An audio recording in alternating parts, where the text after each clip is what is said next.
We are the Gujarat Technological University. Since its inception over a decade ago, GTU has been empowering young and curating minds to realize their true potential. Over 4 lakh inspired students are enrolled with one of the premier academic universities in India.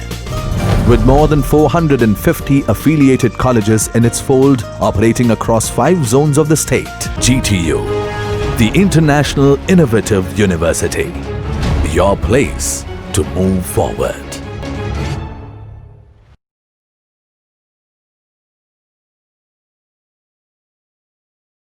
Hello friends, welcome. तो हम बात कर रहे हैं manifest file की। तो manifest file क्या है ये हमने अभी डिस्कस किया, ठीक है। Now we will discuss the different notes available और the tags available in manifest file. जैसा कि मैंने आपको बताया था कि ये मैनिफेस्ट फाइल एक XML फाइल है। तो XML फाइल को जब हम लिखते हैं तो उसके अंदर अलग अलग नोट्स होते हैं जिसे हम टैग्स भी कहते हैं। तो इस मैनिफेस्ट फाइल में कौन कौन से ऐसे नोट्स अवेलेबल है उसकी बात करते हैं। uses SDK, enable us to define mean SDK version, max SDK version that must be available on the device। तो ये जो uses SDK है उसके द्वारा एप्लीकेशन को डिवाइस में रन होने के लिए मिनिमम कौन सा वर्जन चाहिए और मैक्सिमम किस वर्जन तक वो रन हो पाएगी ये हम मेंशन कर सकते हैं। Okay, also we can mention target SDK version for the application for the version the application is designed। Application को पर्टिकुलरली आपने किस वर्जन के लिए डेवलप किया है वो भी आप मेंशन कर सकते हो टारगेट SDK वर्जन में।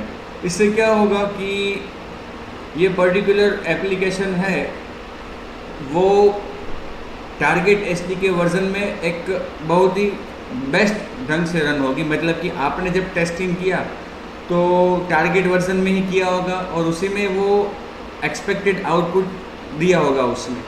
तो क्लाइंट को भी पता चलेगा, जब आप एप्लीकेशन को डिस्ट्रीब्यूट करोगे, क्लाइंट इंस्टॉल करेगा तो उसको पता चलेगा कि भाई, उसको कहा जाएगा कि भाई ये वर्जन जो है एप्लीकेशन का वो आपके OS के वर्जन के अनुरूप बेटर है।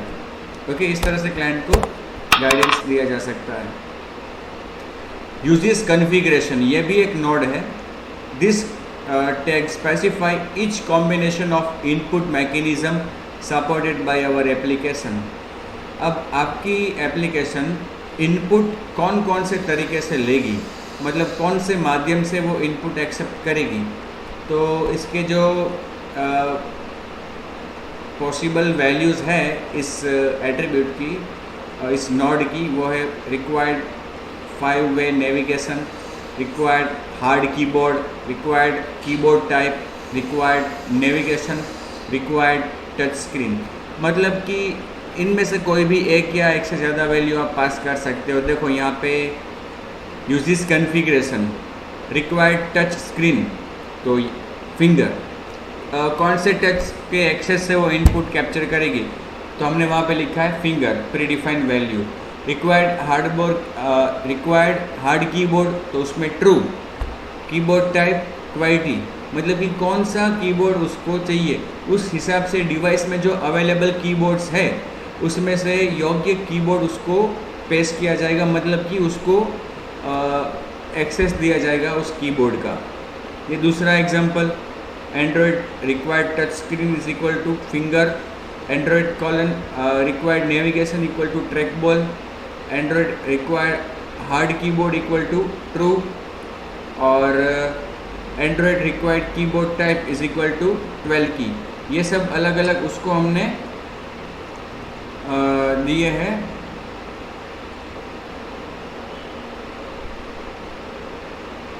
अलग अलग हमने उसको ये सभी एट्रीब्यूट सेट किए हैं। ये रिक्वायर्ड टच स्क्रीन में फिंगर दिया है, ओके, फिंगर से ये एक्सेस करेगा। रिक्वायर्ड नेविगेशन में ट्रैक बॉल दिया है, और रिक्वायर्ड हार्ड कीबोर्ड में true. Required keyboard type is equal to 12 key वाला उसको कीबोर्ड चाहिए। Uses feature, this tag is used to specify which hardware feature our application requires.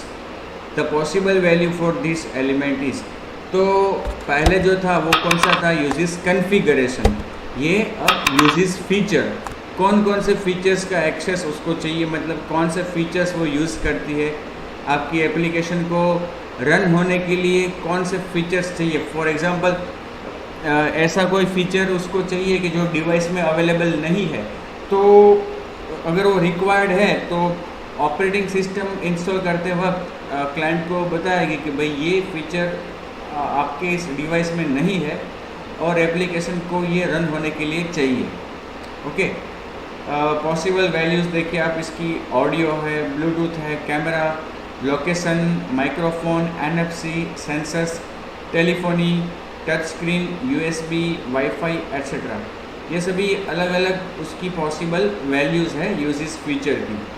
Okay, यहाँ पे देखो NFC, android.hardware.nfc, मतलब particular piece of hardware it requires. Okay, NFC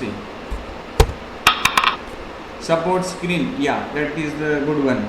आपकी application कौन कौन सी स्क्रीन साइज़ को सपोर्ट करती है, मतलब कौन कौन सी स्क्रीन साइज़ हो तो आपकी एप्लीकेशन अच्छी तरह से रन हो पाएगी। This tag enables us to specify the screen sizes our application has been designed and tested on, मतलब कि ऐसी कौन कौन सी स्क्रीन साइज़ पे अपनी एप्लीकेशन को टेस्ट किया गया है और वो रन हो सकती है अच्छी तरह से। So on devices with supported screens our application is layout normally, but whereas on device with unsupported devices the system may apply a compatibility node, मतलब कि कौन कौन से स्क्रीन्स पे आपकी एप्लीकेशन अच्छा आउटपुट देती है और अदरवाइज ऐसे अनसपोर्टेड डिवाइसेस, मतलब अनसपोर्टेड स्क्रीन है तो वो वहाँ पे कंपेटिबिलिटी मोड भी अप्लाई कर सकती है। So there are various predefined screen sizes available. We can mention any here. Possible values for these elements are small screen, normal screens, large screens, extra large screens, requires smallest width dp, compatible with limit dp, largest width limit dp। ये सब अलग अलग values हैं जो आप mention कर सकते हो सपोर्ट स्क्रीन्स में। Support screen, small screen false, normal screen true, large screen true, extra large screen true, मतलब कि ये सब सपोर्टेड स्क्रीन्स है जिस पे आपकी एप्लीकेशन अच्छी तरह से आउटपुट दे सकती है, पेश कर सकती है। Requires smallest with DP 480, compatible with limit DP 600, largest with limit DP 720। ये हमने और भी अलग अलग कॉन्फ़िगरेशन सेटअप्स इसको दिए हैं। Supports GL texture, declares that the application is capable of providing texture assets. Texture assets मतलब कि अलग अलग टेक्स्ट के जेस्चर्स हम प्रोवाइड कर सकते हैं। ये हम बता सकते हैं इस एट्रीब्यूट के इस नोड के द्वारा। यूजेस परमिशन, ये एक बहुत ही महत्वपूर्ण नोड है एंड्रॉयड मैनिफेस्ट फाइल का। आपकी एप्लीकेशन को डिवाइस के फीचर्स या उसके हार्डवेयर कुछ एक्सेस करने हैं, कोई पर्टिकुलर सुविधा उसकी यूज़ करनी है, जैसे कि टेलीफोन यूज़ करना है फीचर, या फिर SMS रीड करना है, या फिर लोकेशन ट्रेस करना है। ये सब ऐसी चीज़ है कि जो क्लाइंट की पर्सनल इन्फॉर्मेशन है। तो ऐसी चीज़ों को, ऐसे डेटा को एक्सेस करने के लिए आपको क्लाइंट की परमिशन लेनी चाहिए। तो यूजेस परमिशन एक नोड है जिसके द्वारा हम ऐसी चीज़ें लिस्ट आउट कर सकते हैं, ऐसे फीचर्स लिस्ट आउट कर सकते हैं कि जो हमारी एप्लीकेशन को चाहिए। इससे क्या होगा कि जब हमारी एप्लीकेशन इंस्टॉल होगी तो क्लाइंट को पूछा जाएगा कि भाई ये एप्लीकेशन आपके मोबाइल में आते मैसेजेस को रीड करना चाहती है, आपके मोबाइल से कॉल करना चाहती है, मतलब एग्जाम्पल आपके लोकेशन को ट्रेस करना चाहती है, मतलब जो भी हमने परमिशन लिखी है उस तरह से प्रश्न पूछा जाएगा और क्लाइंट को 2 ऑप्शन दिए जाएंगे, अलो और डिने। अगर क्लाइंट अलो करता है तो हमारी एप्लीकेशन आगे जाके इन फीचर्स का यूज़ कर पाएगी, अदरवाइज नहीं। ओके, और एक बात बता दूं आपको कि ये जो परमिशंस मांगने की बात आई है, तो परमिशंस हम 2 तरह से मांग सकते हैं। एक स्टैटिक, मतलब कि एप्लीकेशन जब इंस्टॉल हो रही है तब हम क्लाइंट से पूछ लें कि भाई ये करना है, इस एप्लीकेशन को ये करना है, क्या आप परमिशन देना चाहते हो, क्या आप अलाउ करना चाहते हो या नहीं। ओके, तो वो शुरू में ही पूछ लिया स्टैटिक। दूसरा ऑप्शन जो है वो है आपकी एप्लीकेशन में ऐसा कोड आपने यूज़ किया है। ओके, फॉर एग्जांपल आपने ऐसा कोड यूज़ किया है कि जो कॉलिंग करता है, कॉलिंग। ओके, अब आपने मैनिफेस्ट फाइल में परमिशन नहीं मांगी है, तो क्या होगा कि एप्लीकेशन इंस्टॉल करते वक्त परमिशन नहीं मांगेगी। अब जब एप्लीकेशन का वो कोड रन हो रहा है, उस एक्टिविटी का कोड जहाँ पे आपने कॉलिंग का फीचर यूज़ किया है, तो उस कोड को रन करते वक्त क्लाइंट को पूछा जाएगा। एप्लीकेशन रन हो रही है, ऑलरेडी इंस्टॉल भी हो गई, रन भी हो रही है, रन होते वक्त वो कोड रन होने जा रहा है जिसमें से कॉलिंग इनिशिएट हो रहा है, तब क्लाइंट को पूछा जाएगा कि राइट कि this application want to call, do you want to allow, इस तरह से। उसे कहते हैं ऑन द फ्लाई परमिशन। उसे क्या कहते हैं? ऑन द फ्लाई परमिशन, मतलब कि डायनेमिक, जब ज़रूरत पड़ी तब परमिशन मांगी। ओके, तो ये दोनों तरह से परमिशंस हम डिफाइन कर सकते हैं, लेकिन परमिशन लिखने से या परमिशन मांगने से हम उस फीचर को यूज़ कर पाएंगे इसकी कोई गारंटी नहीं है। क्लाइंट परमिशन देता है तब ही हम उस फीचर को यूज़ कर पाएंगे, अदरवाइज नहीं। ओके, तो ये कभी भी मत मान लेना आप कि परमिशन को लिखा है तो आप उसको एक्सेस कर पाओगे। Permission is just our request to the client. Okay, उसको अलाउ करना नहीं करना वो उसके ऊपर आधारित है। तीसरा भी एक ऑप्शन है यहाँ पे, मतलब कि तीसरी भी एक परिस्थिति है कि आप मैनिफेस्ट फाइल में भी यूजेस परमिशन लिखते हो और रन टाइम भी मांगना पड़ता है। कुछ ऐसे केसेस है जैसे कि आप लोकेशन को एक्सेस कर रहे हो, आपने मैनिफेस्ट फाइल में लिखा, तो मैनिफेस्ट फाइल में आपने लिखा है तो इंस्टॉल करते वक्त क्लाइंट से पूछा जाएगा कि भाई ये एप्लीकेशन आपके लोकेशन को या जीपीएस को एक्सेस करना चाहती है, do you want to allow और नॉट। सपोज क्लाइंट क्लिक करता है अलाउ पे, फिर क्या होगा कि जब अपनी एप्लीकेशन रन हो रही है तो उसमें वो कोड रन होगा कि जहाँ पे हमने लोकेशन को एक्सेस किया है, गेट लोकेशन एक्सेट्रा। तो अगर परमिशन मिली है तो ये कोड रन होगा, नहीं मिली है तो रन टाइम एरर आ जाएगी। तो वापस उस कोड को रन करते वक्त वापस हमें एक कंडीशन लिखनी चाहिए। हम चेक कर सकते हैं कि हमारी एप्लीकेशन में मैनिफेस्ट फाइल में ये परमिशन लिखी है, मतलब कि क्लाइंट को पूछा गया है, बट क्या वो परमिशन हमें मिली है या नहीं मिली, वो हम आइडेंटिफाई कर सकते हैं, क्योंकि ऑपरेटिंग सिस्टम वो अपने पास ये ट्रैक रखता है कि कौन कौन सी परमिशंस इसे दी गई है। इसलिए हम अपने कोड के ज़रिए, प्रोग्रामिंग के ज़रिए वो भी चेक कर सकते हैं कि क्या हमें ये परमिशन मिली है। अगर नहीं मिली है तो कोड के पहले वापस उस परमिशन को प्रोग्रामेटिकली हम मांग सकते हैं। तो ये भी एक, और प्रोग्रामेटिकली जब हम परमिशन मांगेंगे तो वो ऑन द फ्लाई परमिशन है। ओके, तो ये भी कुछ सिचुएशंस हो सकती है कि जिसमें हम मैनिफेस्ट फाइल में भी लिखेंगे और प्रोग्रामेटिकली कोड को रन करते वक्त उस पर्टिकुलर पीस ऑफ कोड को रन करने से पहले चेक करेंगे कि क्या वो परमिशन मिली है या नहीं मिली, और नहीं मिली तो उसको हम तब डायनेमिकली मांगेंगे। It declares the user permissions that our application requires. Each permissions that we define will be presented show the user before the application is installed. Okay, permissions are required for tasks such as dialing, SMS, using internet, etc. ऐसे बहुत से task हैं कि जिसके लिए आपको permissions define करनी पड़ेगी, मांगनी पड़ेगी। ओके, तो ये यूजेस परमिशंस में हम परमिशन मांगते हैं। उसी तरह से परमिशन टैग भी है। We can also create permissions for our application if we think that हमारी एप्लीकेशन में कुछ ऐसा है कि जो दूसरी एप्लीकेशन को यूज़फुल हो सकता है या उसको यूज़ करना हो सकता है, लेकिन ऐसा करने के लिए उसको क्लाइंट की परमिशन लेनी चाहिए।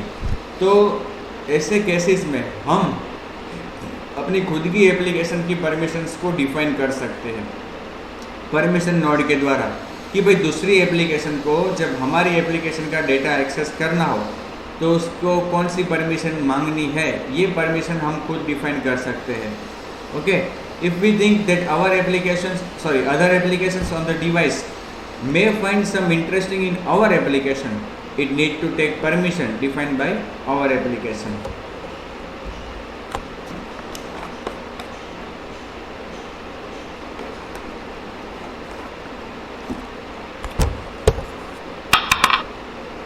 Instrumentation. It provides a test framework for our application components at runtime. It provides hooks to monitor our application and its interaction with the system resources. ये इंस्ट्रूमेंटेशन जो है वो ज़्यादातर केस में टेस्टिंग से जुड़ा हुआ है।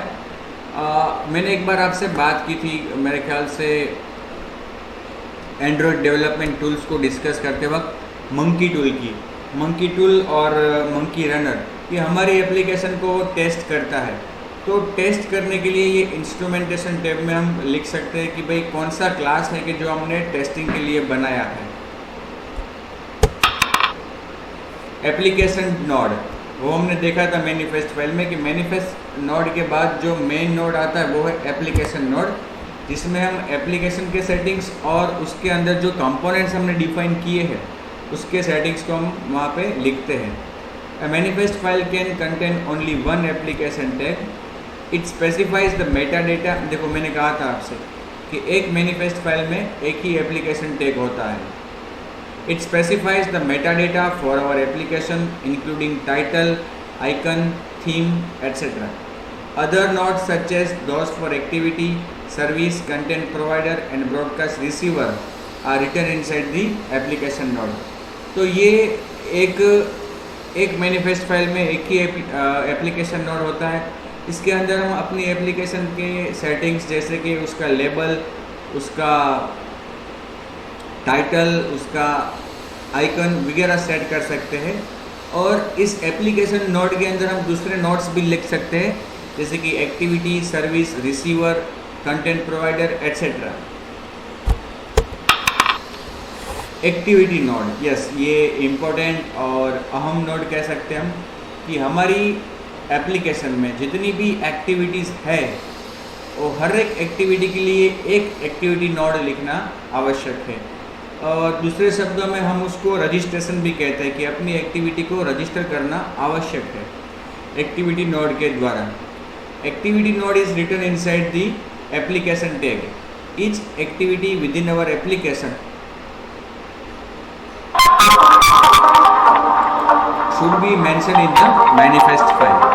If we start an activity which is not defined in the manifest file, it will throw an exception. मैंने आपको बताया था कि अगर आपकी कोई ऐसी एक्टिविटी आप रन करवाते हो जिसको आपने रजिस्टर नहीं करवाया मैनिफेस्ट में, तो रन टाइम एरर आएगी, मतलब कि एक्सेप्शन थ्रो होगी। Each activity node supports intent filter tags to define the intents that can be used to start the activity. Activity के अंदर हम इंटेंट फिल्टर नोड को भी, मतलब कि उसका सब नोड है, उसको भी यूज़ कर सकते हैं, जिसमें हम ये डिफाइन करेंगे कि भाई अपनी एक्टिविटी क्या यूज़ कर रही है, मतलब कि या फिर अपनी एक्टिविटी क्या कर सकती है, ओके, या फिर क्या है, ये सब हम मेंशन कर सकते हैं इंटेंट फिल्टर के द्वारा। ये इंटेंट फिल्टर जो है वो एक्टिविटी का सब नोड है।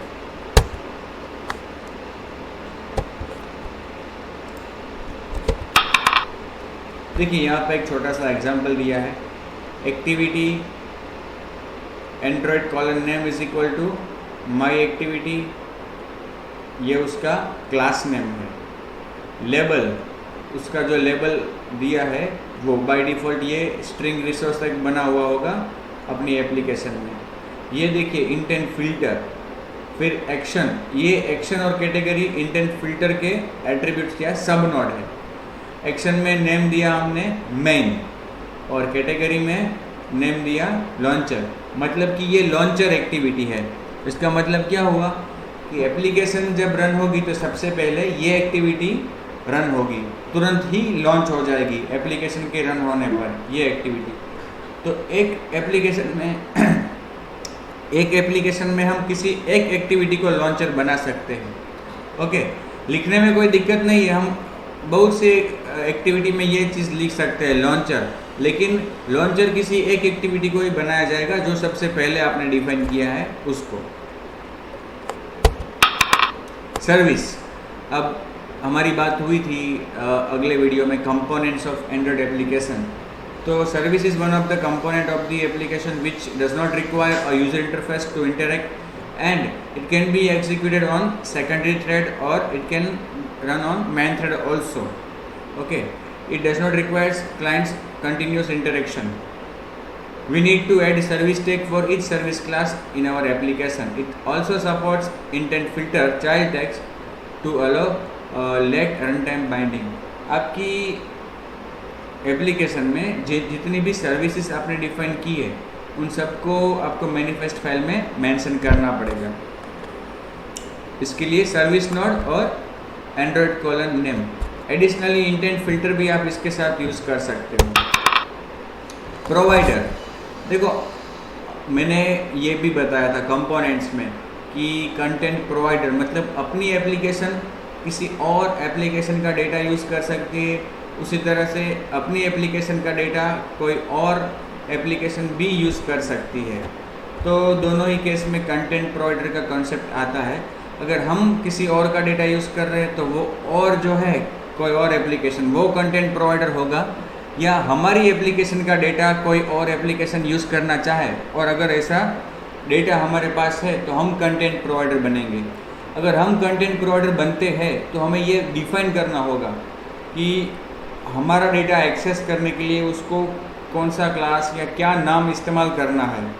ओके, तो ये हम मेंशन कर सकते हैं प्रोवाइडर टैग के द्वारा, जिसमें हम एट्रीब्यूट लिखते हैं नेम, यहाँ पे अपने क्लास का नेम होगा जो नाम हमने कंटेंट प्रोवाइडर को दिया है, और ऑथोरिटीज़ मतलब उसका ऑथोरिटी क्या है, कौन सा यूआरएल उसको लिखना है वहाँ पे एक्सेस करने के लिए। रिसीवर, डिवाइस में बहुत सी घटनाएं घटती रहती है, बहुत से एक्शंस होती रहती है, जैसे कि भाई ईमेल का आना, बैटरी का लो होना, मैसेज का आना। तो जब ऐसी कोई भी घटना बनती है कि जो कॉमन है, ओके, तो उनके लिए ऑपरेटिंग सिस्टम क्या करता है, ऐसी घटना घटने के बाद एक ब्रॉडकास्ट करती है, अनाउंसमेंट करती है कि भाई ऐसा हुआ है। कौन करता है? ऑपरेटिंग सिस्टम एक ऐसा मैसेज ब्रॉडकास्ट करती है, और वो मैसेज जो होता है वो एक इंटेंट के स्वरूप में होता है। किसके स्वरूप में? इंटेंट, मतलब कि ऐसा कहा जाता है कि इंटेंट को ब्रॉडकास्ट किया और इंटेंट के अंदर वो मैसेज होगा। ओके, तो हमारी एप्लीकेशन अगर किसी भी ब्रॉडकास्ट इंटेंट में इंटरेस्टेड है, जैसे कि बैटरी लो होती है तो हमें पता चलना चाहिए, तो ऐसे केसेस में हमारी एप्लीकेशन को रिसीवर बनना पड़ता है। ओके, उसको मैनिफेस्ट फाइल में मेंशन करना होता है कि ये रिसीवर है। Okay, in other words practically हमारी एप्लीकेशन में हमें एक रिसीवर डिफाइन करना पड़ता है, वो भी एक जावा का क्लास है रिसीवर, और मैनिफेस्ट फाइल में उस रिसीवर को रजिस्टर करना पड़ता है।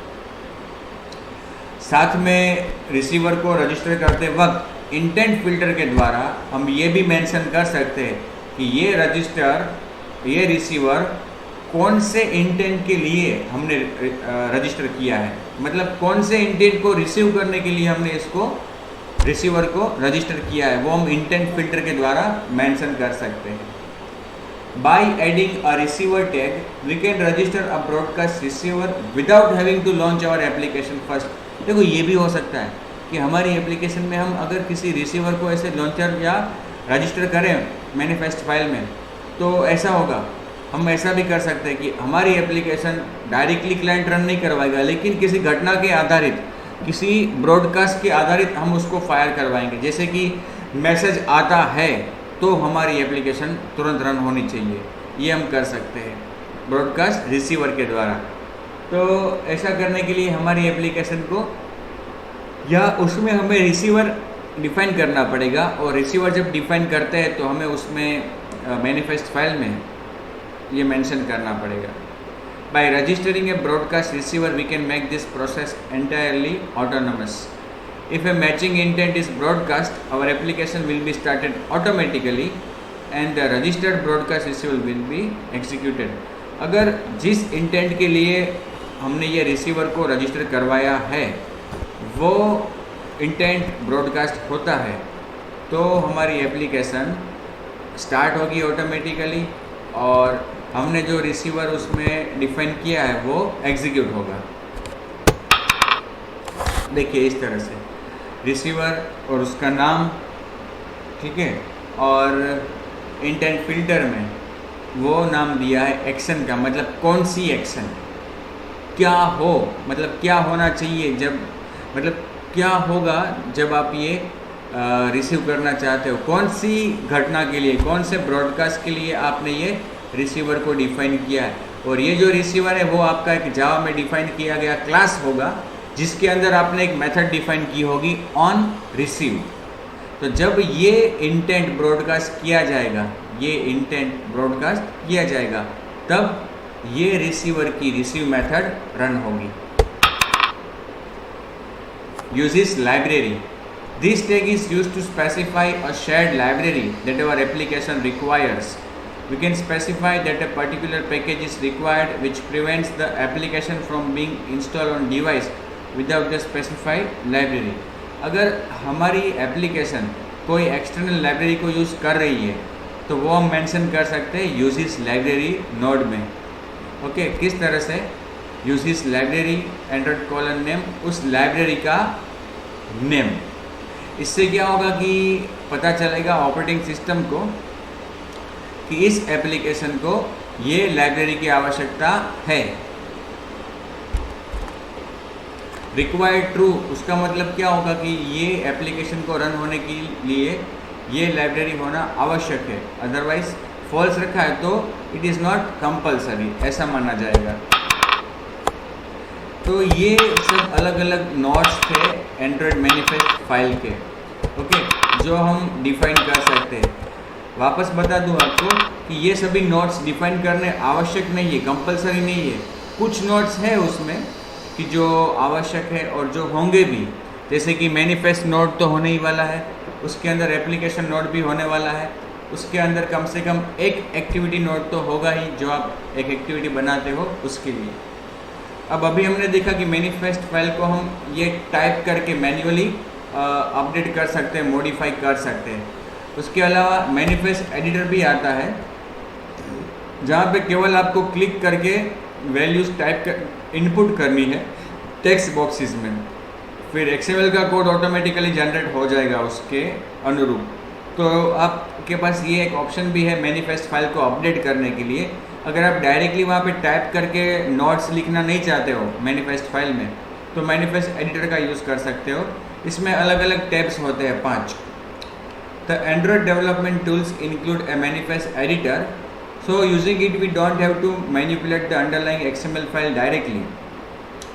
It contains 5 different tabs as follow: manifest tab, application tab, permission tab, instrumentation tab और अंत में ये Android manifest.xml की जो आपकी मैनिफेस्ट फाइल का कोड ओपन करेगा।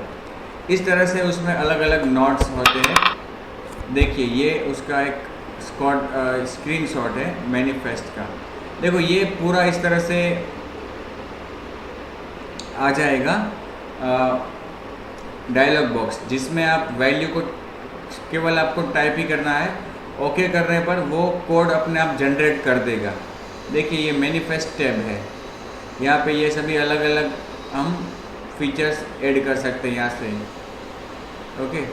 लेकिन अगर आपको कोड पता है तो वो एक ज़्यादा बेहतर वे है, यहाँ पे क्लिक करके डायरेक्टली आप कोड में जाके मैनिपुलेट करो। इसे ये यूटिलिटी है। Each of these tabs contains a visual interface for managing the application node and its component hierarchy, its security, instrumentation settings, etc. अलग अलग नोट्स वहाँ पे उत्पन्न हो जाएंगे टैब्स में क्लिक करने से और उसमें लिखा भी जाएगा। डायरेक्टली आप वहाँ पे टाइप करोगे यहाँ पे, जैसे कि यहाँ पे परमिशन टैब में क्लिक करके मैं जो भी परमिशन लिखता हूँ, यूजेस परमिशन वहाँ पे लिखा जाएगा automatically. The last tab gives access to the underlying XML file. ये जो लास्ट टैब है वो मैनिफेस्ट फाइल का कोड ओपन करेगा। ठीक है, तो ये था मैनिफेस्ट फाइल। और एग्जाम में बहुत बार पूछा जाता है write short note on manifest file, या what is Android manifest dot XML, explain any 2 notes, explain any 4 notes of this file, और how can we define an activity as an entry point for the application. इस प्रकार के बहुत सारे अलग अलग प्रश्न पूछे जा सकते हैं मैनिफेस्ट फाइल से जुड़े। ओके, सो राइट नाउ इस वीडियो को यहीं पे ख़त्म करता हूँ। नेक्स्ट वीडियो में हम इस नेक्स्ट टॉपिक को डिस्कस करेंगे।